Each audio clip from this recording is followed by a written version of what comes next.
తిరుపతిలోని అగరాల దగ్గర ఈ నెల 13, 14 తేదీల్లో నిర్వహించనున్న తబ్లిక్ ఇస్తేమా కార్యక్రమంపై హిందూ సంఘాల నుంచి పెద్ద ఎత్తున అభ్యంతరం వ్యక్తమవుతోంది. ఈ కార్యక్రమానికి దాదాపు 10,000 మంది హాజరవుతారని అంచనా వేస్తున్నారు నిర్వాహకులు. తిరుపతి వంటి పవిత్ర పుణ్యక్షేత్రంలో ఇలాంటి కార్యక్రమాలకు అనుమతి ఇవ్వొద్దంటున్నాయి హిందూ సంఘాలు. ఈ కార్యక్రమానికి ఎలాంటి అనుమతులు లేకపోయినా ఏర్పాట్లు జరుగుతున్నాయంటూ కలెక్టర్ కి కంప్లైంట్ చేశాయి సనాతన ధర్మ పరిరక్షణ సమితి, హిందూ చైతన్య ఐక్య వేదిక, గ్లోబల్ హిందూ హెరిటేజ్ ఫౌండేషన్. అంతేకాదు హెరిటేజ్ ఫౌండేషన్ వంటి హిందూ సంస్థలు కంప్లైంట్ చేశాయి. మరోవైపు గల్ఫ్ దేశాల్లోనే నిషేధించినటువంటి ఇలాంటి సంస్థల కార్యక్రమాలకు ఏపీలో ఎలా అనుమతులు ఇస్తారని ప్రశ్నిస్తున్నారు ఎమ్మెల్యే రాజాసింగ్. కేంద్ర హోంశాఖ మంత్రి అమిత్ షా దృష్టి సారించి ఇలాంటి కార్యక్రమాలను అడ్డుకోవాలని విజ్ఞప్తి చేశారు రాజాసింగ్.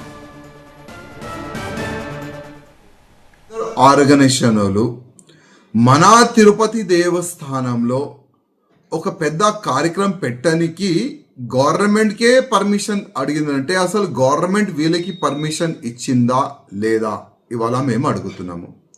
అదేవిధంగా ఒకవేళ గవర్నమెంట్ మన టీడీపీ గవర్నమెంట్ ఒకవేళ వాళ్ళకి పర్మిషన్ ఇస్తే ఇమ్మీడియట్గా ఆ పర్మిషన్ని రద్దు చేసి ఈ సంస్థని మొత్తం ఆంధ్రప్రదేశ్లో బ్యాన్ చేయాలి, ఇట్లాంటి కూడా వీళ్ళు కార్యక్రమం పెట్టకూడదు అని ఆ విధంగా చర్యలు తీసుకోవాలని కూడా నేను ముఖ్యమంత్రి గారికి కోరుతున్నాను. ఎందుకంటే గతంలో కూడా ఎప్పుడు కూడా ఆంధ్రప్రదేశ్లో టెర్రరిస్టులు దొరకలేదు, ఇప్పుడు టెర్రరిస్టులు దొరుకుతున్నారు.